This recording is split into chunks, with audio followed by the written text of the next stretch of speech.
ایک حادثہ ہماری پوری زندگی بدل دیتا ہے۔ یہ کہانی ہے نور کی، ایک بالکل نارمل سی لڑکی جو اللہ کے قریب آنا چاہتی تھی، لیکن اس کے راستے میں ایک ایسا دشمن آیا جو دکھتا تو نہیں مگر تھکا کے رکھ دیتا ہے، وسوسہ۔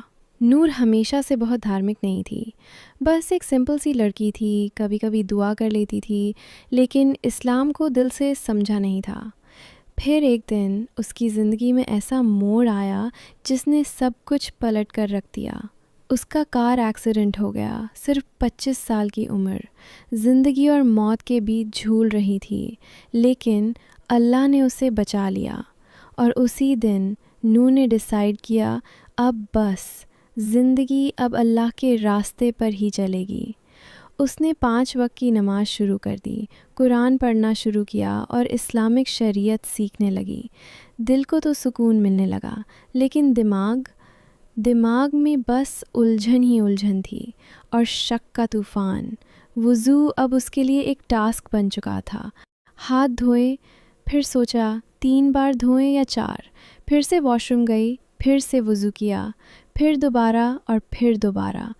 ایک بار تو مسجد کے واش روم میں پورا 1 گھنٹہ کھڑی رہی، بس یہ سوچتے ہوئے کہ یار وضو صحیح ہوا بھی یا نہیں۔ دھیرے دھیرے اس نے نماز پڑھنی کم کر دی۔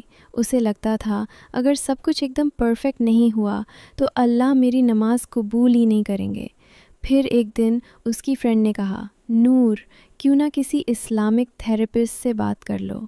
اور اسی رات نور نے پوری رات بیٹھ کر ایک فیمیل اسلامک تھیراپسٹ ڈھونڈی۔ آخر کار اسے ایک مل گئی۔ سیشن میں تھیراپسٹ نے کہا، دیکھو نور، شیطان صرف گناہ نہیں کرواتا، کبھی کبھی وہ شک اور اوور تھنکنگ سے اتنا تھکا دیتا ہے کہ ہم اچھے کام بھی چھوڑ دیتے ہیں۔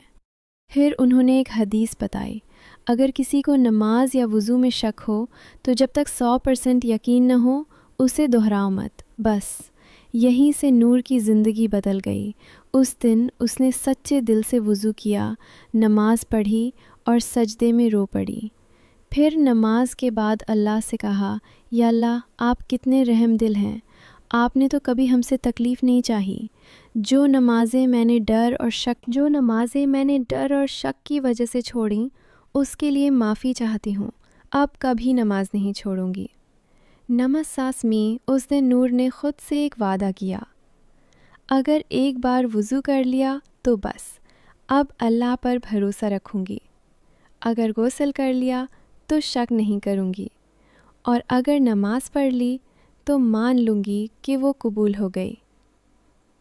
آج جب وسوسہ آتا ہے تو نور مسکرا کر کہتی ہے، یہ جو خیال ہے یہ شیطان کے ہیں، میرے نہیں، اور جب یہ میرے نہیں تو میں ان پر عمل کیوں کروں؟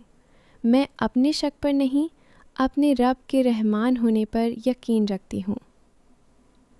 اگر آپ یہ ویڈیو دیکھ رہے ہیں تو صرف ایک بات یاد رکھیے، آپ کا ایمان آپ کی انگزائٹی سے نہیں، آپ کے بھروسے سے ماپا جاتا ہے۔ جب تک آپ کوشش کر رہے ہیں سمجھ لیجئے آپ صحیح راستے پر ہیں۔ بس اپنا بیسٹ دیجئے، شک کو چھوڑیے اور اللہ کی طرف سکون کے ساتھ بڑھیے۔